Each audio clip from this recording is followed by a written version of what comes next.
Prix across 3 continents, we now have a large enough data set to conclude what we knew already since the first day of pre-season testing, that the Red Bull Racing RB19 is the fastest car on the grid. But why? Well, I think there's no silver bullet. There's not one thing. It's a culmination of everything working together in harmony and unison. Christian's right, but it's actually 8 silver bullets that are making the difference.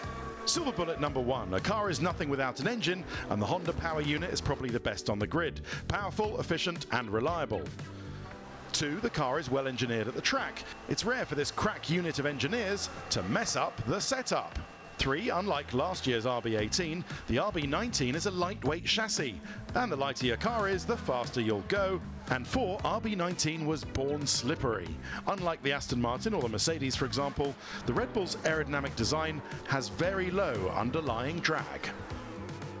And the final 4 reasons are all interrelated, and they concern the downforce generated by the car's floor, which is 20 times more important and powerful than what's generated by the surfaces on top.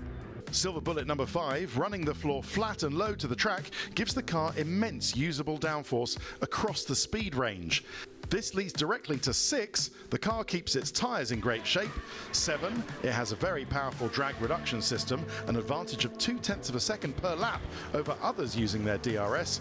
And finally 8, and perhaps most cunning of all, is the suspension geometry. If you look at the top 2 wishbones at the front, the leading one is mounted very high and the trailing one very low.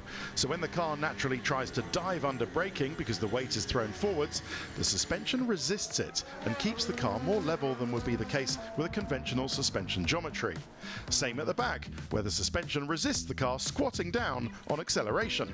So without having to allow for all that dive and squat, the car can be run lower for a big increase in downforce. The more downforce you can generate from the underbody in this way, the less rear wing you need, and so your straight line speed is greater. So you're faster through the corners, faster on the straights, and you have a more consistent balance through the corner. So it's all pluses so far, but there is the odd downside.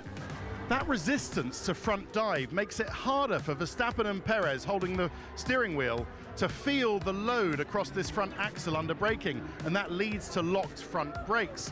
It also means, because there's not as much energy going through these front wheels, these front tyres take longer to get up to working temperature.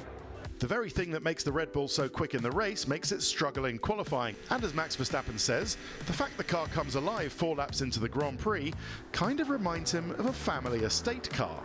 Yeah, it looks a bit like a diesel. But I'm happy about it because, I mean, of course, on Sunday it's where you normally, of course, get all the points, right? So that's the most important. One thing for sure is that they are doing something right for the race.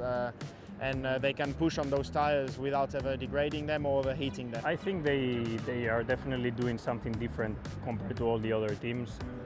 We'll get some more data from this evening's qualifying, but the pattern is clear. The RB19 is a superb car when it eventually gets going.